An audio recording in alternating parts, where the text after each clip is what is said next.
So yun mga kabanateros, mga kabiyaya, isang mabiyayang araw sa ating lahat.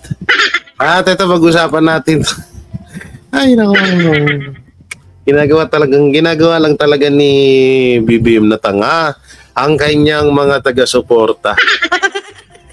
Alam niyo kung ba't ko nasabi yun? Biruin mo halos buong Pilipinas, buong mundo ang nakasaksi sa panggigipit ni ng administrasyong Marcos sa the kingdom of the Jesus Christ. Pero eto nga po, naglabas po ng or nagsalita na si Bongbong Marcos mapatungkol sa panghaharas ng mga kapulisan, lalong-lalo na si Torre, nakamukha ni Diwata Pares, nakailong ni Ismigol, na kakambal ni Hunyango. Gago! Ito nga sinabi niya rito na wala daw wala daw pulis at hindi daw sila nagpaputok ng wala daw mga baril ng pulis sa pagpasok sa Kingdom of the Jesus Christ. OMG. So hindi ko alam kung anong meron dito kay Marcos Jr. no. Hindi sa bagay alam kasi ni Marcos Jr. nakakampi nila ang mainstream media. So hindi po ibabalita ng mainstream media or papatotohanan ng mainstream media yung sinabi ni Marcos. Ang tanong lang ho dito, hindi ba wala bang nagpapayo kay Marcos or walang nagsasabi kay Marcos kung ano ang mga pinaggagawa ng kapulisan? Bakit niya to nasabi? Na di umano wala daw mga barel at walang panghaharas na ginagawa ang mga kapulisan sa KOJC, sa Kingdom of the Jesus Christ. Anak ng teteng. So eto bago lahat, syempre don't forget to like, share, comment, and subscribe sa ating YouTube channel. Pindot na lang ni bell button para lagi tayo updated sa ating mga video araw-araw. So ito po yung video, panoorin po natin. Ayan na siya. Ayan na si Marcos Jr., the President of the nationwide. Ang presidenteng bangag. Grabe minsan nakakapagtaka na itong pinagagawa ni Marcos. Parang hindi nagawa na isang normal na tao. Eto, panoorin ang sinabi niya. I think what they're talking about is political na yan. Hindi na totoo yan. You go to any human rights advocate. Wow! Lahat ng pumasok na pulis, hindi armado. Walang baril, kahit isa. Hindi kami gumamit ng tear gas. Wala kami ginawang gano'n. So ano yung human rights violation? Walang human rights violations. So ito ata yung sinasabi niya. Mga nakabatuta. Okay. Sa ginawa ng Philippine National Police sa paghahanap sa religious leader na si Apollo Kibuloy. Ang galing din ng ang galing din ng UNTV. Okay, shoutout UNTV yung mga pililex yung mga pulis, yung wala nga talagang mga baril. The Jesus Christ compound sa Davao City. Ito ang binigyan ni Pangulong wala nga. Ang galing talaga ng UNTV. Ferdinand Marcos Jr. Ipinaliwanag ni BBM kung bakit kailangan maraming pulis ang sumama sa operasyon sa KOJC compound. The reason we did this was so that we could maintain the peace. Maintain the peace? Pispisin mo mukha mo. Gago! Para ulo, maintain the peace. Yung mga kapulisan ngayon nananakit ng mga tao. To maintain the peace is to make sure that the area is safe and is secure. Wow! And considering this is a 30-hectare compound, kailangan mo talaga ng maraming tao. Hindi mo pwedeng gawin ito na isang dosen ng pulis.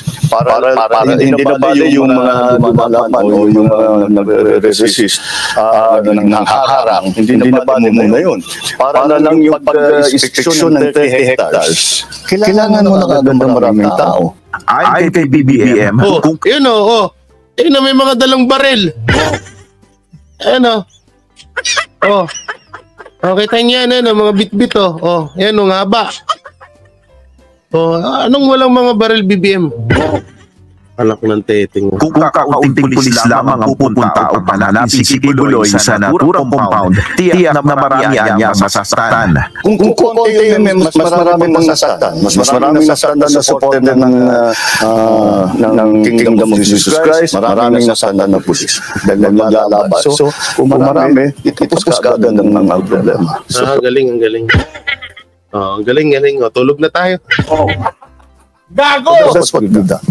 Hindi rin maunawaan ni Pangulong Marcos Jr. kung bakit may mga miyembro si Kibuloy na kinakailangan pang madamay sa problemang ito. Hindi ko nga maintindihan kung bakit dinadamay ni Kibuloy. Sira ulo. Hindi rin namin maintindihan sa inyo ba't nyo dinadamay ang KOJC. Gago! Dapat sa inyo tinatanong yun kung bakit nyo dinadamay yung mga miyembro ni Pastor Apollo Kibuloy, mga wala namang alam yung mga yun. Pinoprotektahan nila yung kanilang pag-aari. Pinoprotektahan nila yung kanilang simbahan na sinusugod nyo. Ngayon sasabihin mo, hindi ko rin malaman kay Kibuloy kung bakit nyo dinadamay yung mga... kayo ang nandadamay, hindi si Pastor. Gago! Ob. Tauhan niya.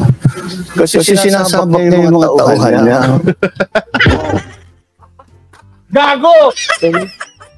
Alam mo, President Bongbong Marcos, samahan mo si Abalos.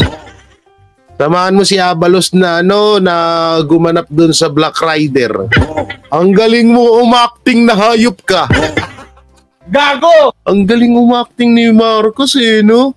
Hindi ko alam kung bakit sinasabog na Pastor. Tapos wala daw mga baril, anak ng teteng, pati supporter mo ginawa mong tanga. Gago! Pati mga supporter mo nakita nila yun, no? Tapos sasabihin mo, wala. Ang galing! Ngayon, dito natin napapatunayan na ang magnanakaw ay kapatid ng sinungaling. Gago! Diba? Yan ang katotohanan na ang magnanakaw ay kapatid ng sinungaling. O katulad nitong presidente na to, diba? Grabe yung pagsisinungaling. Kaya hindi na tayo magtataka bakit napakasinungaling din ni Torre. Kung yung boss nga niya ubod ng sinungaling siya pa kaya? Diba? Kung ubod ng sinungaling si Torre, triple yung amo niya. At mas tinindihan pa ni BBM, ni Marcos Jr. yung pagsisinungaling. Unang-una, wala daw tear gas. Pangalawa, wala daw mga baril. Ano yun nakita sa video? Ni-report pa nga ng UNTV. Yung mga bit-bit na mahahaba. Anong tingin mo doon? Pellet gun. Ewan ko dito kay Marcos Jr. kung anong may utak ng mayroon tong taong ito. Oo, naturingang presidente ka, parang may mas utak pa ako sa'yo. Gago! Hindi, ito sorry kung halimbawa, huwag ka sanang ma-offenda, Marcos pero totoo naman yung sinasabi ko Anong merong utak ka, sasabihin mong walang mga baril yung Anong tingin mo, bulag kami? Ang tingin mo, mga bulag kami na hindi namin nakita yung mga bit-bit ng mga polis? Kung si General kung si General Torre nga may mga baril yung mga kasamahan pa kaya nun? Anak ng teteng naman, no? Wala namang kasalanan yung mga yan. Paway peg! Paway peg ang putang ina. Gago! Paway peg ang gago, no? Wala namang kasalanan yung mga yan. Nakakatawa. Siguro, no? Pinagtatawanan tayo ng ibang bansa talaga. No? Dahil yung nakaupong presidente ngayon, bukod sa bangag, sinungaling pa. Gago! Diba? Bukod sa bangag, sinungaling pa. Pero grabe kasi. Wala. Itinatangging overkill at may nilabag na human right ang PNP Operation versus KOJC. Wala palang human right. Wait lang may papanood ako kay Marcos Jr. na walang human right na naganap. Tinatanggi na walang human right daw. Alam ko may video dito na kung saan ay sinipa sa mukha ng isang pulis ang isa sa member ng KOJC. Yun ang pagkakaalam ko. Ito wait lang, hanapin natin yun. Sana na-i-upload yun, no? Sana na-i-upload ng kaka-partner mo sa balita yung pagsipa, no? Yung pagsipa ng tawag dito. Ito na lang yung milyon na babae at lalaki ng KOJC pinusasan. Wait lang saan na yun? Hanapin natin yung sinipa sa mukha. Ewan ko lang kung nandito yun Sana makita natin. So, asan kaya dito yung pagsipa sa mukha nung bata pa yun, ng pagkakaalam ko, bata pa yun. No? Yung pagsipa sa mukha. Asan yan? Wala, hindi natin makita dito, no? Sinipa marami dito Ito Marcos, watch this, ito, sana nandito yun tanggalan natin ng sounds kasi ayan tignan natin ayan yung mga umaatras, yung mga KOJC member umaatras tapos pinapalo ayan mamaya yun kita nyo yun walang hindi yan human rights, hindi. Ano lang yan, paglalambing. Gago! Paglalambing lang ng mga pulis yan sa KOJC member. Yung hampasin ka ng batuta, sisipain ka sa mukha ng sapatos. Paglalambing lang ho yan. Asan na yung dinumog doon? Forward natin. Ang dami niyan. Mamaya, may mga titirgasin pa sa mukha dyan. Walang human rights. Ito. Tingnan mo, tingnan mo yung lalaki dito nakatayo lang. Kukunin, tingnan niyo. Yan na. Kukunin yung lalaki diyan sa gilid. Ayan na. Inablot na. Ayun nakatayo lang yung lalaki. Yan tingnan mo, nakatayo yung lalaki, nakataas ang kamay, biglang hinuli. Anong kasalanan nun? Anong kasalanan ng lalaki? Pinadapa. Sinakal. Ay, walang human rights. Gago! Wala. Walang human rights. Kita mo. Pinagtutulungan na hampasin pa nitong isa yung nakapink. Wala. Walang human rights. Hinuli na yung lalaki. Walang ginagawa. Yung lalaki na, yan Wala. Walang nilalabag na human rights.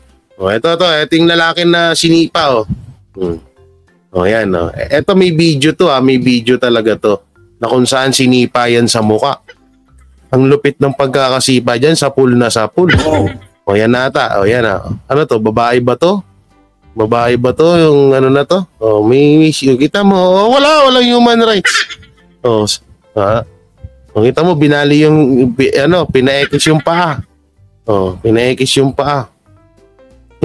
Nagbibideo lang yun nagbibideo lang yung lalaki ito nagbibideo lang. Hinuli. Pero sila nakabideo din.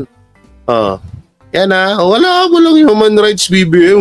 Walang mga baril. Mga batuta lang kita nyo, mga batuta lang. Mga batuta lang yung dala ng pulis. Walang baril. Walang nilabag na human rights. Walang ganun. Walang mga baril yan. Pati nga sir, bewang mo, wala lupit. Kaya mga nakatayo lang yan. Pinagtutulong na. Pero tutulong-tulungan. Pupusasan mo lang yung matanda na yun pero pinagtutulong-tulungan nila. Lupit, di ba? Lupit. Yan. Dito tayo sa ibang anggulo. Walang mga yan. Pati yung babae. Yan, si kuya. Dito naman tayo sa ibang video. Wala daw mga baril. Ito, walang mga baril. Yan si ma'am. Walang baril si ma'am. Walang nakasukpit na baril. Si ma'am pa, yung bait-bait ni ma'am. Yan ito pa yung US. US yung plug ni sir. Di ba? Walang baril yan si sir. Walang baril yan. Walang hindi baril yan, pellet gun lang yan. Pellet gun lang yung suot na yon ng mga kapulisan na yan. Wala, pellet gun lang yan. Huwag kayo maniwala sa mga sa mga tawag dito, sa mga di baril na mga sundalo. Walang baril yan. Dito nga rin, dito sa labas. Tingnan natin. Yan ha. Asan na yan? Dito tayo. Yan Ay, walang mga baril. Walang mga bit-bit naman eh. Walang mga baril yan dyan luma na yan Dito tayo sa unahan. Dito, ano na ba to? Wala yan. Puro batuta lang yan kasi nasa labas. Magano kayo ha. Tanggalin nyo yung mga baril nyo pag lalabas kayo ha. Kasi darating yung mga media. Kailangan hindi kayo makitaan ng baril. Gago! Walang mga baril. Yan. Ganyang kalupit si BBM. Ngayon, balik tayo dun sa kanya. Saan na siya? Itinangging overkill daw. Ayan saan na? Play. Bakit dinadamay ni Kibuloy ang tauhan niya? Kasi sinasabak niya yung mga tauhan niya. Wala namang kasalanan niya. They just believe. Walang kasalanan. Value system and they think they have found it. Siguro kung may kamatayan sa pagsisinungaling, maaga nang namatay ito si Marcos. Gago! Totoo lang ha. Kung ang pagsisinungaling ay imitsa ng buhay mo, halimbawa nagsinungaling ka, maya-maya mamamatay ka na. Wala na, matagal nang patay ito si Marcos tsaka si Torre. Gago! Ubod ng sinungaling Anak sa teting na media na nga Kung saan nang kumalat na face kung saan social media platform na may mga bit-bit na baril, may tear gas, may pang-aabusong ginagawa yung mga kapulisan doon sa KOJC. Sa kanila, wala. But they did not sign up to be in the front line of this kind of thing that's happening now. That they will protect him from arrest, even when he has cases filed against him here in the Philippines. Kulay violet ka na sa kakasinungaling mo. So, I suppose I can understand their disagreement with us, even anger. Okay. But what all that the police are doing is enforcing the warrant of arrest against Apollo Kibuloy. Obo! Gago! Lukuhin mo lelang mo, wag kami. Grabe, no? Biruin nyo, ha? Sa mga dyan, sa mga supporters ni Marcos, ultimo kayo, ginawang bulag at mga abnormal ni Marcos. Alam nyo kung bakit? Ultimo kayo. Baka kayo itanggi nyo rin na wala kayong nakitang mga baril ng pulis. Baka wala silang bitbit, di nyo nakita, no? Grabe sa pagkasinungaling. So kayo, anong masasabi nyo sa video sa interview ni Pangulong Bongbong Marcos na di umano ay hindi overkill, walang nilabag na sa human rights at ang mga kapulisan daw po ay walang mga baril nung pumasok sa KOJC compound? I-comment nyo lang po dyan sa baba. At syempre, don't forget to like, share, comment, and subscribe sa ating YouTube channel at pakipindot na lang din po yung bell button para lagi tayo updated sa ating mga video araw-araw. So maraming salamat. Ingat po kayo palaging. God bless and peace and bye-bye. Yan ang Banateros, walang inuurungan. Pag tama palakpakan, pag mali ay babanatan. Yan ang Banateros, boses ng ordinaryong Pilipino. Banateros ay walang makakaawan, walang inuurungan. Banateros ay tinutulungan.